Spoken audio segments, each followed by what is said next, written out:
Welcome back to the Mastering Blood Sugar podcast. It's Dr. Brian Mowll, the diabetes coach, and I have with me here a return guest, someone that I had on a few years back, but a lot has changed since then, so I wanted to bring him back. Always one of my favorite people to speak to. That's Dr. Ted Naiman. So, Doc, welcome back. Wow, man. Thanks for having me. I really appreciate it. Yeah, for sure. You've shaken up the sort of low carb community several times, I guess, over the years. And I think one of the things I love about speaking to you is you're not like pigeonholed into one line of thinking. You really like to see things from your own perspective, which is great. And I think that helps to evolve, our thinking around weight loss, around blood sugar control specific to diabetes. And you're in clinical practice. You've been practicing for quite a while now, so you get to kind of see how all this works, in your practice laboratory. So again, great to have you on, and excited to get some of your current thoughts around diabetes, blood sugar control, and fat loss. No, sounds good, man. Thanks a lot. I appreciate it. Yeah. So the last time you and I talked, you had just released this book called The PE Diet, which I have the hard copy here. If you guys don't have it, it's an awesome book. Make sure you get that. And in that, you really made the case for prioritizing protein and sort of looking at, I think, calories in a different way rather than just looking at or I should say energy in a different way rather than looking at just calories. It was breaking that into sort of our energy-based calories from fat and carbs, and then the functional calories, really, if you want to think about it that way, or functional elements like protein, and sort of balancing out how much protein versus energy we're eating. And then you described type 2 diabetes as an energy toxicity where we're just overwhelmed with too much or excess energy stored in the liver, stored in our fat cells, stored in our muscles in the form of fat. And so the solution then was to deplete a lot of that energy, build more lean mass, build more muscle. And I love the way you describe that we're all bodybuilders. You just want to build a better body. So since then, I mean, all those thoughts are still true. But how has your thinking evolved around Yeah, type 2 diabetes? gotcha. I mean, I basically have just gotten to the point where there's three storage depots in your body for energy, and that's your adipocytes, your fat cells for fat, mostly your liver, which just stores about a day's worth of glucose and a little bit of fat, and your muscles, which is the primary both the storage depot for glucose and also the disposal sink for glucose.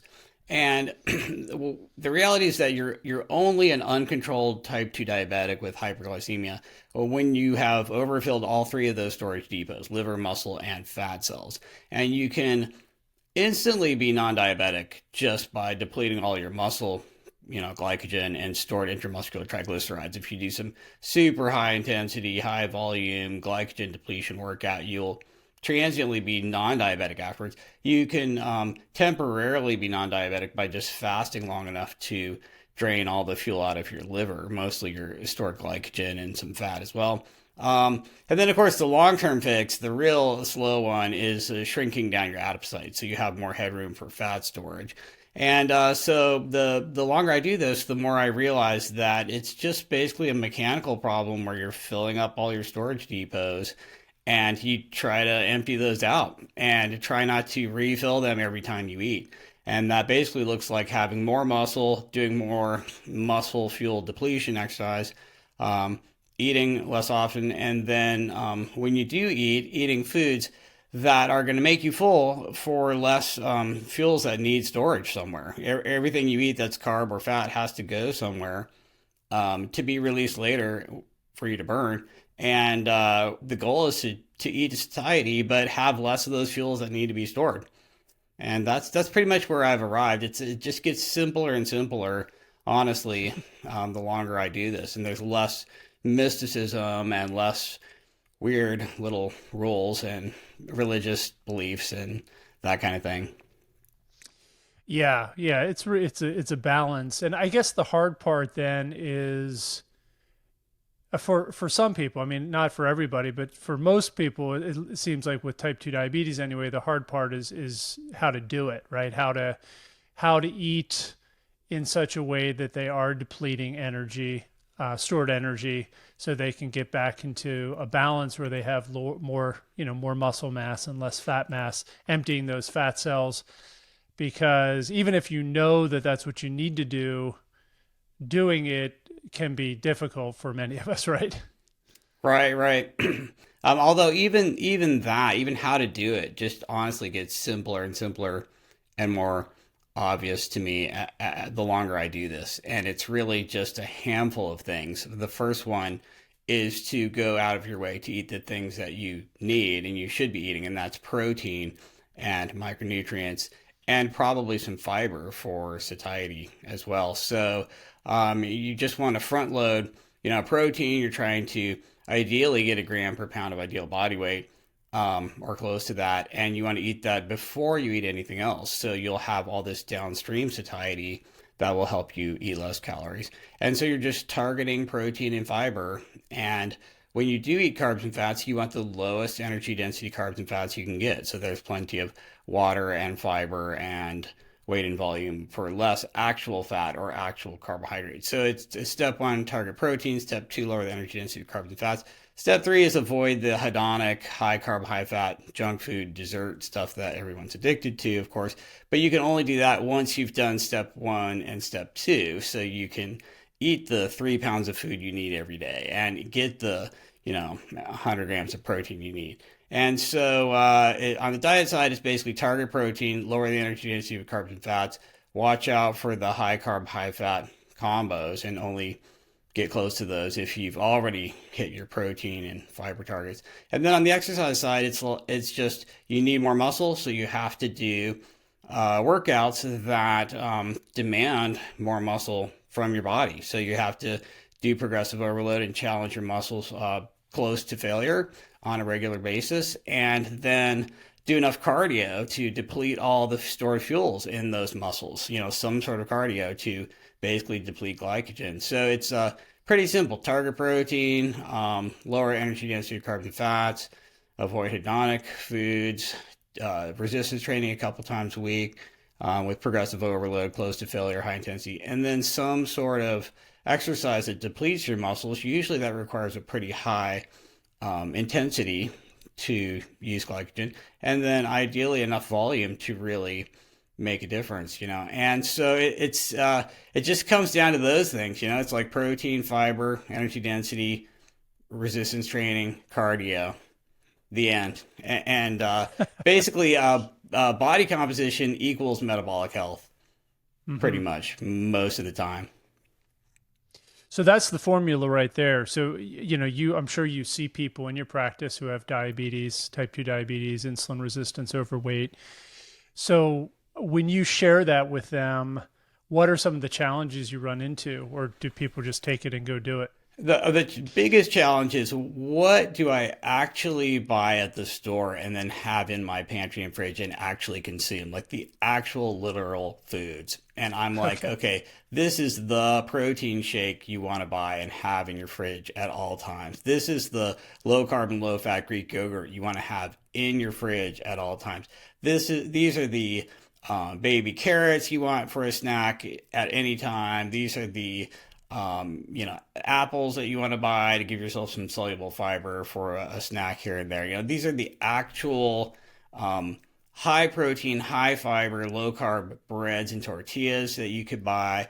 These are the actual lean proteins that you want to pick up when you go to the store. This is how you actually cook it in make a recipe, substituting everything in your usual recipe for something that has slightly higher protein, slightly lower carb, slightly lower fat, slightly higher fiber, higher satiety per calorie. And it's just really the actual mechanics of exactly what do I buy and exactly how do I prepare it and exactly how do I have this in my food environment. So it's really like the super nuts and bolts of creating a successful food environment. And then the super nuts and bolts of how do I do a workout? I've never worked out. I'm just like, okay, now what? Blank slate.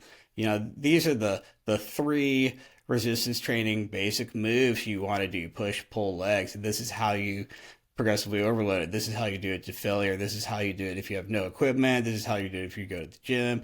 So it's the actual mechanics of, products to buy, recipes to make, exact exercises to do. And yeah, and so it's the like super nuts and bolts, rubber hits the road, practical implementation of these that I think is the part that people struggle with the most. Right, that makes sense. So, the concepts are simple. Putting it into practice is also simple, but maybe not necessarily simple. There's not a simple path to get there. Like you've just gotta learn it and play with it and experiment, and it helps to get some advice from people who have done it or created it. So let's break that down a bit. So you talked about low density carbs and fats, low energy density carbs and fats. So what are examples of those types of foods? If somebody was going to put a plate of food together, I think the protein, I don't know, maybe seems more obvious, just, some sort of high quality animal protein, but then the lower energy density carbs and fats that you're going to fill the plate in with, obviously prioritizing fiber too, micronutrients. What are some examples of things people can eat?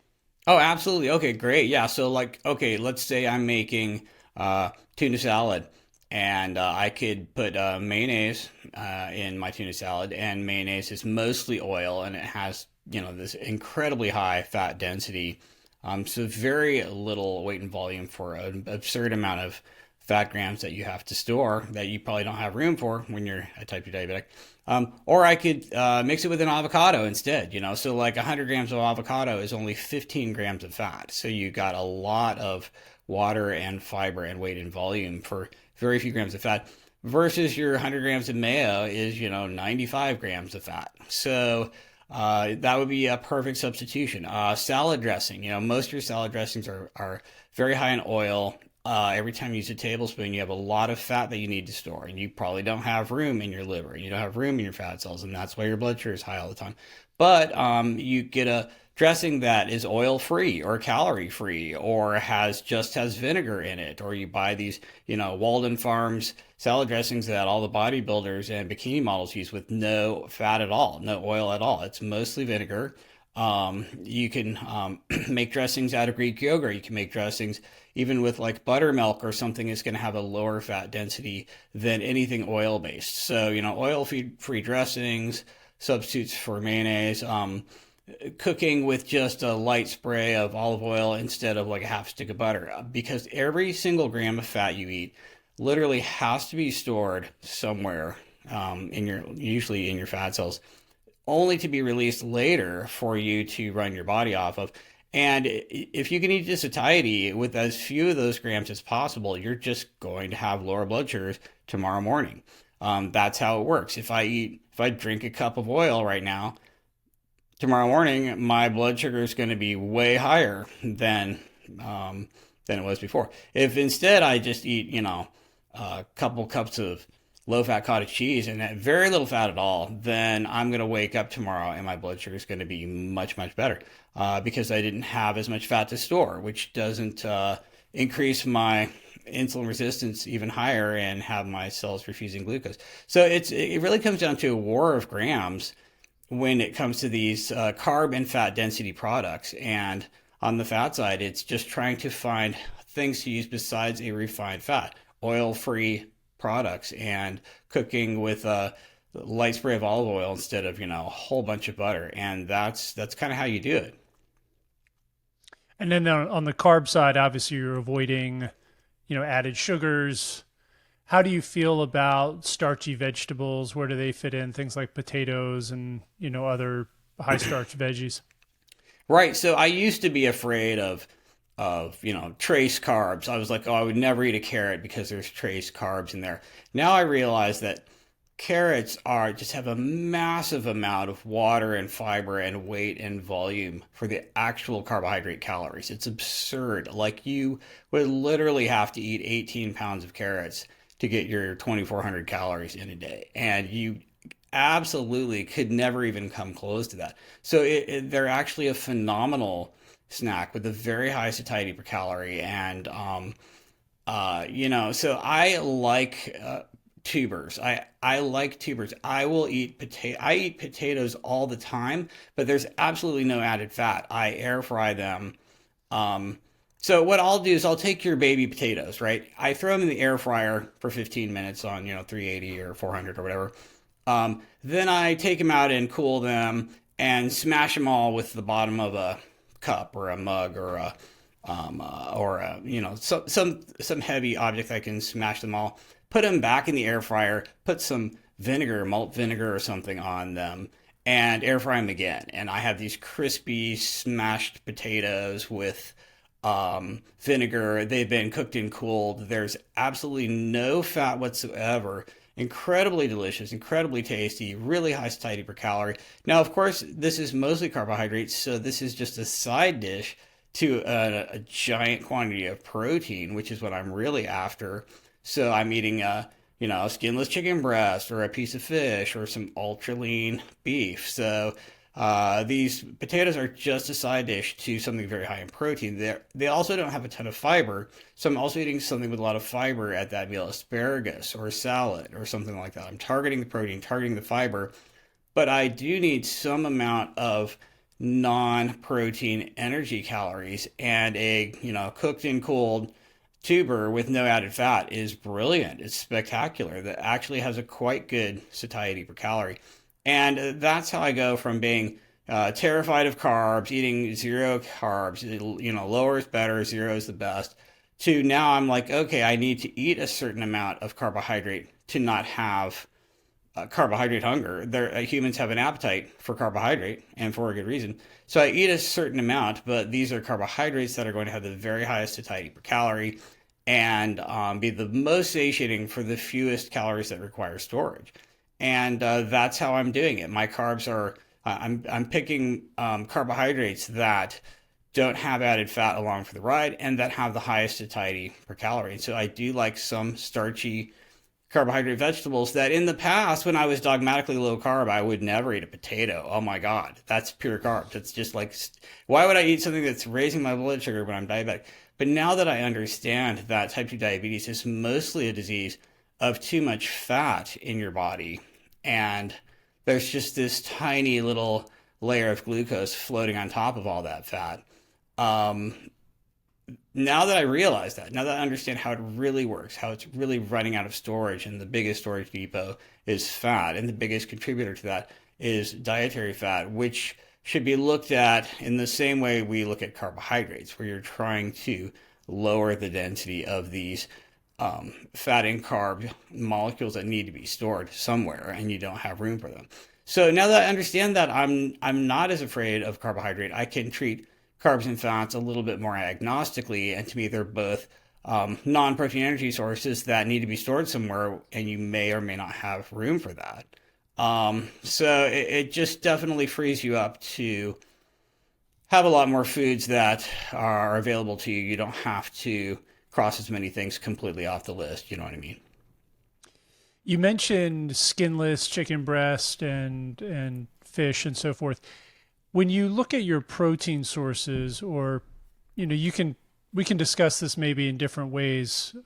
You personally versus maybe someone who has type 2 diabetes or is trying to lose weight or burn fat. How much do you pay attention to the fat in your animal proteins? Is that an important factor? And how do you kind of rationalize that? Right, right. It's very important.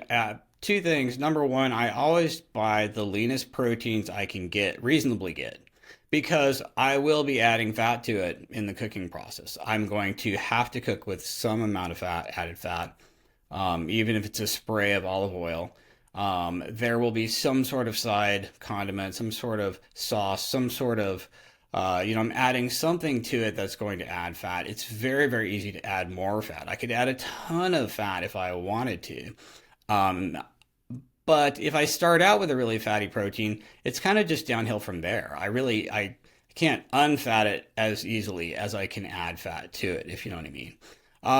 So I'm always buying the leanest proteins I can get. And besides, I'm bothered by the fact that if you buy really, really cheap animal products, not only are you getting something that was artificially fattened to make as much profit as possible. So like your I'm going to take a cow and I'm going to force feed it and make the fattest cow you've ever seen as fast as possible because I'm trying to make more money, right? And so you're artificially fattening animals who probably have higher fat percent than would be ideal if you just ate wild game or went out and killed a wild animal or a healthy animal that was eating what it was supposed to eat. And then also in the processing, they might throw in even more fat and like your cheap ground beef and your hot dogs and that kind of thing. You know what I mean? So I am Mm-hmm. definitely worried about the fat in animal products. Okay, and so the main reason for that is again the satiety per calorie. You're trying to improve the amount of protein per calorie or the amount of satiety per calorie from that particular food. And then you also mentioned, you're going to be probably adding some fat either on the side or while you're cooking it. So you're just trying to start with the most lean piece of, meat or animal protein as you possibly can. Right, right. Yeah, exactly. Why not? I mean, it's going to be more. It's closer to the way an animal should be to begin with. Right. Wild caught, pasture raised, eating what it's supposed to be eating. It's going to have better quality anyway. And I'm probably going to add fat to it. So yeah, there's just not a lot of reasons not to, except for economics. It's very expensive. So the leaner you get your proteins, the more money you're paying. The really lean Mm-hmm. proteins are the most expensive. Um, your basically your wild caught fish and seafood and your pastured, skinless, poultry and stuff like that is the most expensive, unfortunately. This is a bit of a side issue, but what's your current thinking around saturated fat and seed oils and things like that versus other fats? Is it more important for you just to look at the total amount of fat that you're consuming, or do you look at the type of fat that you're eating as well? Right, right. So we have this big divide where on the standard doctor side, saturated fat is the worst thing ever and this huge evil. And then on our crazy low carb, keto, carnivore, whatever side, seed oils are just absolutely pure evil and destroy your mitochondria and everything like that. And I think the reality is somewhere in between. Saturated fat is basically what you get when you artificially fatten animals and then artificially select just the fattest parts and then maybe process a hot dog and just add in tons of fat and dilute the protein to make it cheaper and more economical and make more money. And so you've got saturated fat as a placeholder for just crap animal products that are force fed and, probably somewhat unhealthy themselves. And it's mostly empty calories produced by the economics of agriculture and processed meat. You know what I mean? And then on the seed oil side, you've just got the exact same thing on the plant side. It's like let's just try to take all our subsidized crops like soy and corn and just suck out all the fat and make oil, and it's got a shelf life forever, and it's super cheap, and we can pour it on everything and make it more hedonic, and people will buy more, and it costs us almost nothing. So you've got like just the dose making the poison on both of those, where like seed oil use just exploded and it's a huge source of calories now, and it's just absolutely ridiculous in how much of it is in everything, and that's why it's bad. I don't think it's like magically bad just because it's a PUFA molecule. You know what I mean? And so I think they're both empty calories, refined calories, placeholders for calories that didn't really need to be there and are only there because of our agricultural practices and our processed food practices. And they're just basically placeholders for lower food quality, and that's where I'm at. Yeah, makes sense. Makes sense. You mentioned hedonic factors. Uh, let's talk a little bit about what that is, kind of what goes into making foods higher on, I guess, the hedonic scale, if you will, and maybe also talk about the factors that go into food satiety or a meal satiety, the satiety of a particular meal or particular food. So, how do you, how do you, what goes into making one particular food more satiating than another, and then maybe talk a little bit about that hedonic factor specifically. Gotcha. Okay, so there are a number of things that are evidence based to improve satiety per calorie of a food. Protein percentage is a very strong one. So the higher the protein percentage in a food, the less people eat on an ad lib diet. Between like 10 and 30% protein, it's fairly linear, and for every extra gram of protein you eat, you're going to eat about, for every extra, let's say, calorie of protein you eat, you're going to eat about 10 calories less of carbs and fats between that range. And so protein percent is very powerful, very important. That's huge. Energy density is huge. You can actually get someone to eat twice the calories or half the calories by just doubling or halving the energy density of the food that they're eating, usually by diluting it with fiber or water or something like that. So these are absolutely huge. The water content of food, or anything that lowers energy density by diluting it in a non-caloric fashion, is a big deal. So protein percent huge, energy density huge. Fiber is a little bit smaller, and dovetails and overlaps a lot with lower energy density on the carbohydrate side. So it's a little tough to tease out fiber by itself, but it does improve satiety per calorie, and people literally do eat fewer ad lib calories when fiber is higher. Um, there's a pretty hard cap to that, where beyond a certain amount, you're probably not, you're getting diminishing return on investment for sure. And that happens with all of these. You're going to get this diminishing return on investment beyond a certain point with any of these techniques. But if you add a little bit of all of them together, you're really winning. But we've got protein, we've got fiber, we've got energy density, we've got lowering the density of any non-protein macronutrient, that's fat, carb, or alcohol. And then finally, we've got hedonic factors, which is huge. Like, it's probably the single biggest driver of the obesity epidemic, and that's because you can eat a giant steak in a salad and have tons of protein and fiber and water and weight and volume and satiety, but then you're still going to eat dessert when that dessert tray comes out, and you're looking at the chocolate cake and the cookies and the donuts. You're like, oh yeah. So this can actually overpower everything else, and that's hedonic. And the most hedonic combination of all is a high energy density carb and fat together, and that's your candy bars and your cookies and your donuts. And these foods are so hedonic that they probably deserve a negative satiety per calorie score, because you're going to eat the whole box of Oreos, and then you're just, a few hours later, you'll be maybe even hungrier than if you hadn't eaten anything. So these probably deserve a negative satiety per calorie score, definitely at least a zero. And that's probably the most powerful one of all, the one that you have to watch out for the most. Of course, you can only avoid those foods if you've eaten enough protein and fiber and weight and volume and micronutrients to not be super hungry. In terms of homeostatic eating, there's two types of eating. Homeostatic eating is just eating what you have to eat to make your body run. That's protein and some calories and some micronutrients. That's homeostatic eating, replacing your losses daily. You have to nail that first before you can go on to step two, which is avoiding hedonic eating, which is like, okay, I'm eating the whole pint of Ben and Jerry's because it is so 10 out of 10 delicious. You know what I mean? And so that one is kind of last because it is probably the most important, but you can only not eat things after you've eaten all the things that you need to eat, if you know what I mean.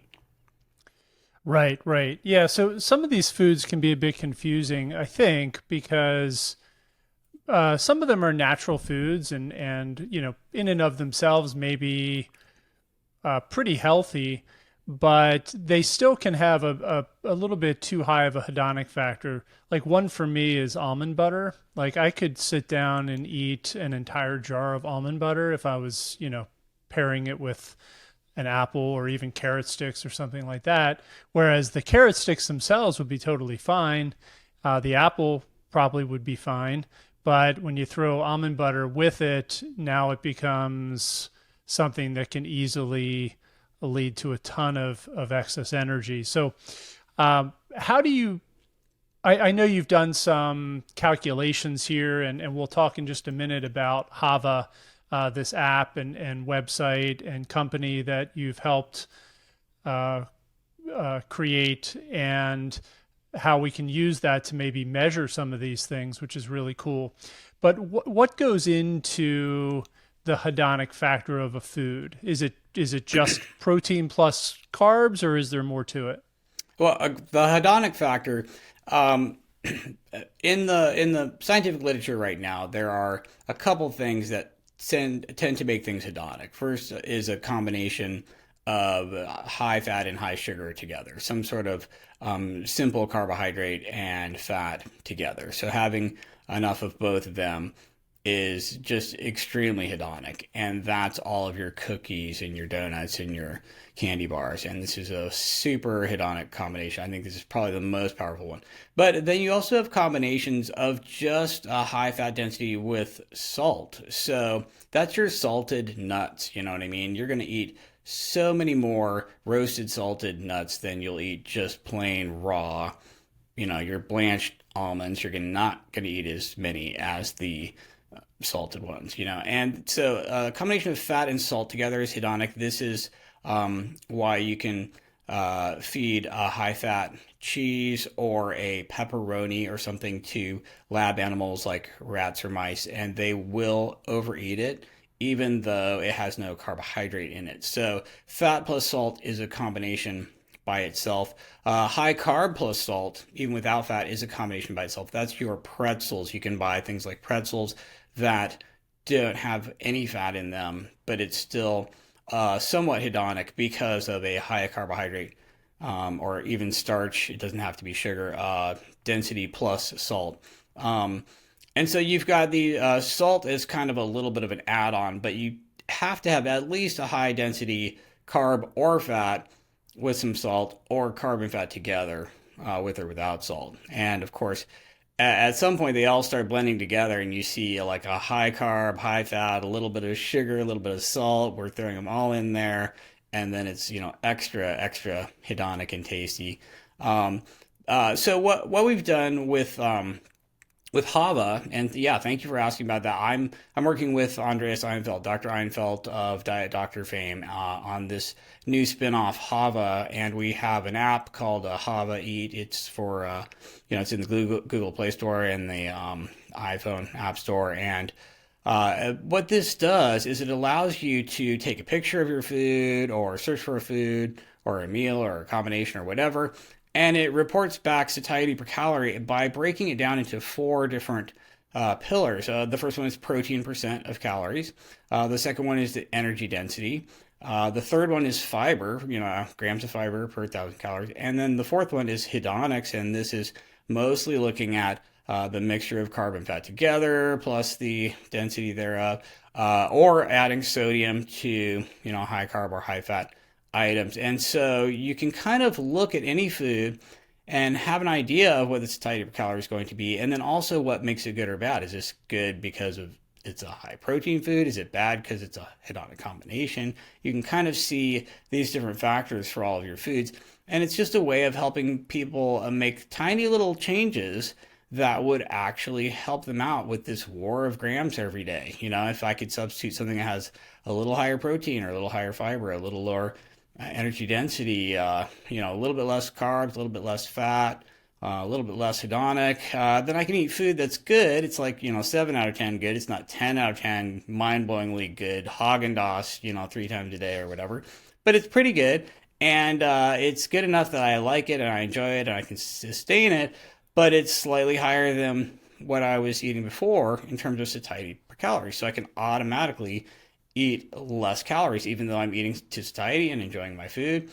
And so the goal is to just track what you're eating, look at the satiety per calorie score, and then aim a little bit higher than you were before, mostly by substituting out things that are higher in protein, higher in fiber, higher in water, lower in energy density, slightly less hedonic, or any combination of all of them together. And so that's what the whole satiety per calorie approach is about. That's what Hava and the app is all about.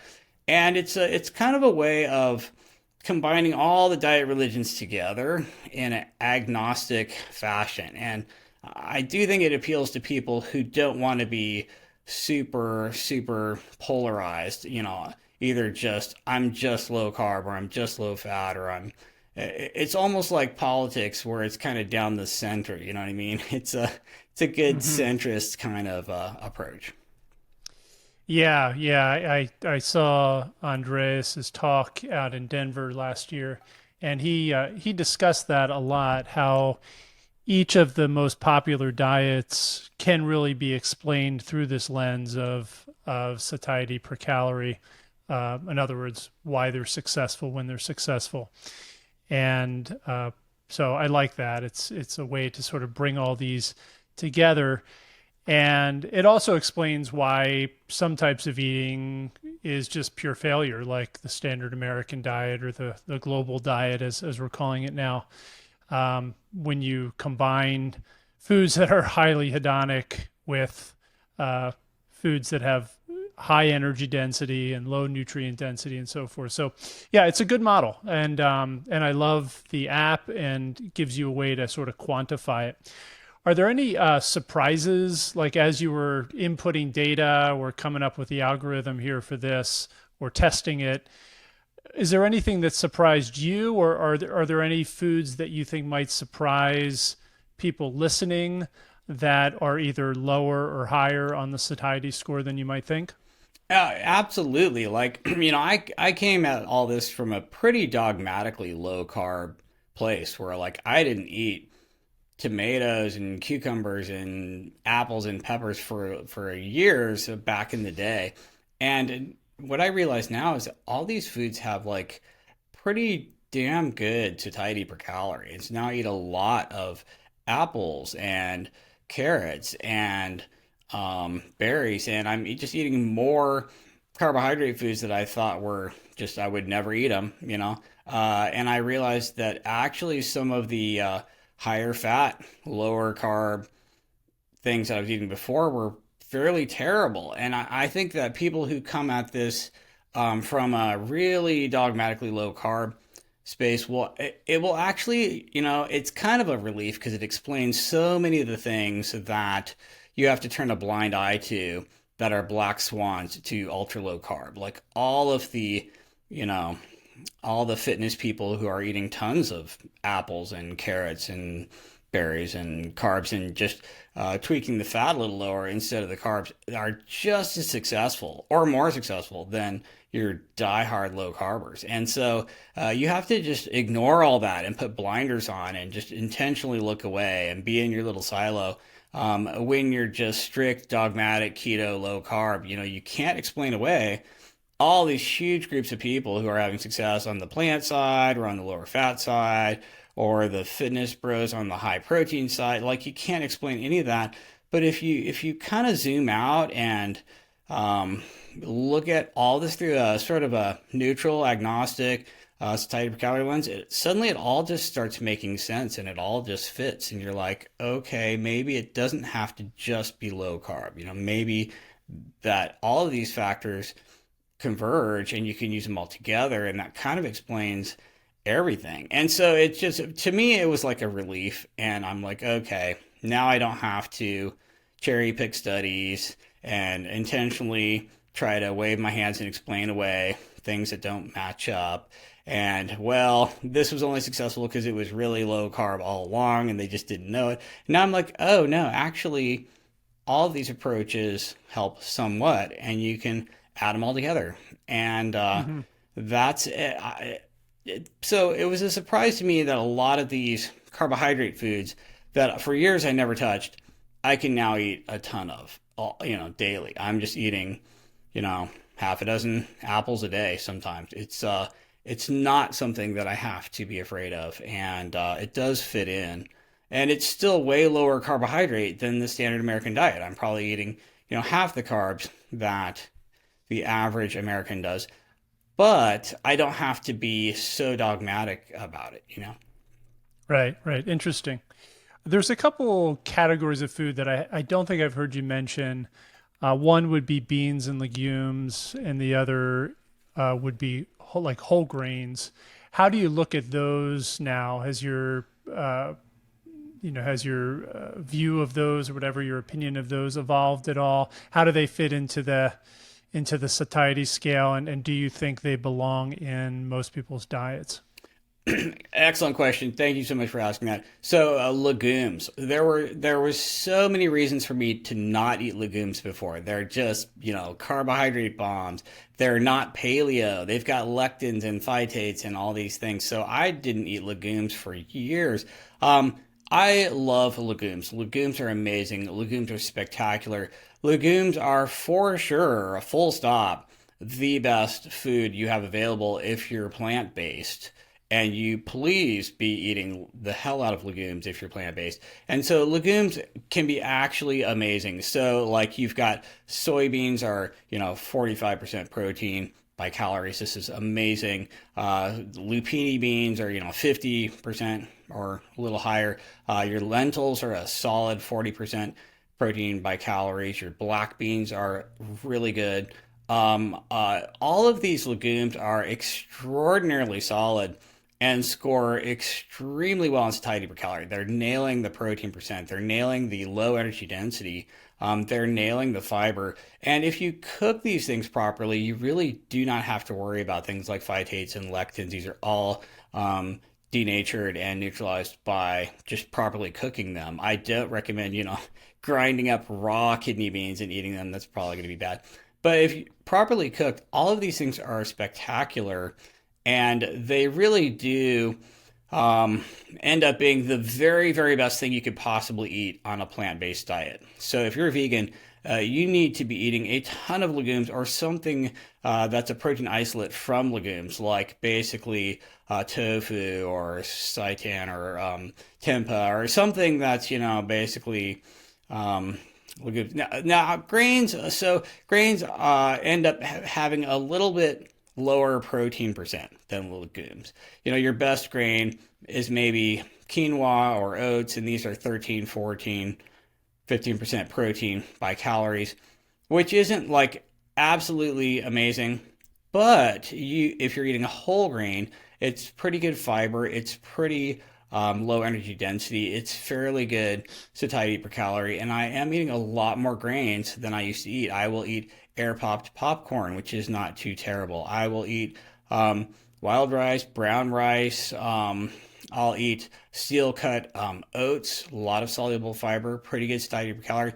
For me, I do keep in mind that when it comes to grains, the protein percent is low enough that for me, they are just a side dish to something with a little bit more protein in it. So the sad reality is the number one source of protein in the American diet is wheat flour, which is like 12% protein, and we're getting our protein from pizza and bread, and this is not working out well for us. So I do not recommend using grains as your sole protein source, but as a side dish, a whole grain, it can actually be pretty reasonable on a satiety per calorie level. And then it's just a matter of ratioing it with something that's higher in protein. So do I eat, a chicken breast and some rice? Absolutely. Am I trying to minimize the fat I add to that carbohydrate, the grains? Sure, I absolutely sure as hell am. And that's one way to destroy the satiety per calorie is just pour a bunch of fat or oil on it. And now you've got just fried rice or whatever, and nobody is getting to their goal. eating something like that. And so you have to really be careful. You have to pair it with protein. You have to avoid added fat. But when you do that, things like tubers and grains and legumes are actually pretty damn good. Okay, cool. So, last question I have here before we wrap up today, and then I'll ask you a little bit about how people can get a hold of you and so forth, is people who struggle with satiety. So, I do think in some people the satiety mechanisms seem to be altered or broken. Not completely broken, but they don't seem to work as well. Leptin resistant, maybe people who don't make enough or release enough GLP-1, and they just, and this is common, unfortunately, in the diabetic population. So sometimes people just don't seem to get that shut off switch, even when they're eating a lot of protein and perhaps even eating a high satiety diet. Do you have any tips or suggestions for people in that category? Absolutely. And every single time the missing piece is exercise, just volume, intensity, magnitude, duration, frequency, more. So the reality is your body wants you to eat a ton of calories and burn a ton of calories. You're going to eat the calories of a moderately active version of yourself. But so if you're not moderately active, you're absolutely screwed. And I have so many people who are just white knuckling their diet. They're trying everything. They're like, maybe if I fast longer, maybe if I track my ketones, maybe if I drink some vinegar or some MCT oil, or maybe if they've got every little hack and diet thing that they're just struggling with, and they never really get anywhere because their body wants them to burn an extra 800 calories a day in physical activity. And until they do that, they will just continue to overeat calories every single time. The reality is, as you burn more and more calories from physical activity, your ability to match your intake to your expenditure just gets better and better the higher you go. So, you've got basal metabolic rate, and then you've got physical activity on top of that. And here in America, our total daily energy expenditure is about 1.4 times our basal metabolic rate. So you've got basal metabolic rate and then zero point 0.4 of that on top from physical activity. And so total energy expenditure about 1.4. If you can get that up to like 1.7, 1.8, you're just going to effortlessly be thinner at all times because you will just burn an extra 400 calories from exercise every day and just immediately match your intake to your expenditure. When you're under that, you're just always hungry and you're always fighting your biology and you always want to eat more, but you're not burning it with physical activity and you're just completely screwed. You will never get to where you want to be. So everyone out there who's diet resistant and just can't get where they want to be, no matter how much they worry about their diet, focus on their diet, all those people need to just spend just as much time on the exercise side as they are on the diet side. And then all of a sudden it's a whole different world. If you just took everybody out there who's like, I can't lose weight, I've tried everything, my diet's failed me, I'm going nowhere, and you just had them, if you just said, okay, you have to burn an extra 500 calories in exercise a day, that's going to take you an hour and a half if you're just strolling on the treadmill. But if you progressively overload it and start walking on an incline and get the speed up, and you could eventually get to the point where you're burning that in 15 minutes by just running uphill at a steep incline. You know what I mean? So you progressively overload it and try to burn more and more calories to save time. But the reality is your effortlessly thin hunter-gatherers or your people who don't have to worry about what they eat, they're just burning way more calories than everybody else with physical activity. And it just gets easier and easier and easier and easier. And you get better and better and better body composition. It's like, when Dr. Ponzer compared, U.S. People to hunter-gatherers, and they're almost eating and burning the same calories. But in the U.S., they had a step count of 3,000. and weighed an extra 50 kilos. And in the Hadza, had a step count of 20,000 and just walked around 50 kilos lighter. You know what I mean? It's like you can trade, you're going to eat and burn a certain amount of calories. And you can either burn those calories by having a huge body and sitting on the couch, or having a thin body and walking 20,000 steps a day. And you're going to have to decide, but you're going to eat those calories one way or the other. And it's the lack of exercise that explains everyone who loses weight and then regains it. The way to maintain weight loss is to ramp up your physical activity so you're still burning the same number of calories you burned when you were larger, because otherwise you're just going to go right back up there. So everyone who's diet resistant or going nowhere or struggling or regaining, et cetera, et cetera, et cetera, just needs to dump way more physical activity in there until they're burning, 1.7 times their basal metabolic rate instead of the 1.4 that's average in America. Thanks, it's Nick. really just more physical activity. You could do low intensity stuff, but it takes a lot more time. You can do higher intensity less time. You could do somewhere in between. You could do a little wall, but you really want more physical activity, or you're never going to get exactly to where you want to be. Wow, that's really, really interesting. So high energy flux is better than low energy flux. We want to be eating, consuming a lot of energy and burning a lot of energy, as opposed to not eating much and not burning much. I've seen that study, those studies by Ponzer and the things he's wrote about that, and I never really thought about it that way, because it's oftentimes described as, their average daily energy expenditure is similar to the Western world, but what you're saying is that their basal metabolic rate is much lower because they're smaller, they weigh less, and their energy expenditure is a lot more. Their exercise energy expenditure and so forth is a lot more. So even though the daily amount of energy they burn is similar, we're burning it mostly because we're just bigger. We have a higher basal metabolic rate. We're not exercising, so we don't have that flexibility that they likely do to eat more. So, Great advice. All right, Dr. Ted Naiman, always a pleasure. If people want to learn more about you, I know you're working on a new book and you are always putting out great information. What's the best place for people to learn more about you and to find that book when you get it done and publish it? Gotcha. Yeah. So I'm on all the socials at Ted Naiman, Instagram and X and Facebook and those kinds of places.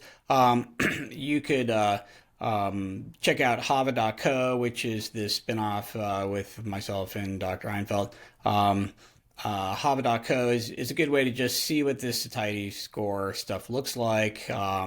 And so that's one place to check it out. And then I'm working on a book called Satiety per Calorie, and hopefully that will come out sometime this year. But it's basically just how to implement this kind of approach. And it's building on the PE diet, which really just focused on the protein percent, which I think is probably the most important of these pillars. But I'm just fleshing that out now with these other factors that I mentioned in the PE diet, but in kind of in passing. And so this is just going to be a deeper dive into all things satiety per calorie. All right, very cool. And I definitely encourage people to get the PE Diet book. You can get that. There's a PDF version. I don't know if you still have the hard copy version available, but definitely grab that. I think if you want to learn more about all of these different elements that we talked about today, most of it's in there, as well as some fitness and physical activity stuff. So really good resource, and definitely get the Hava app. It's fun to play with. I did like some kind of monthly membership, and I'm always running foods through there. It's really interesting to see how these different foods stack up on the satiety chart. So good way to gamify it.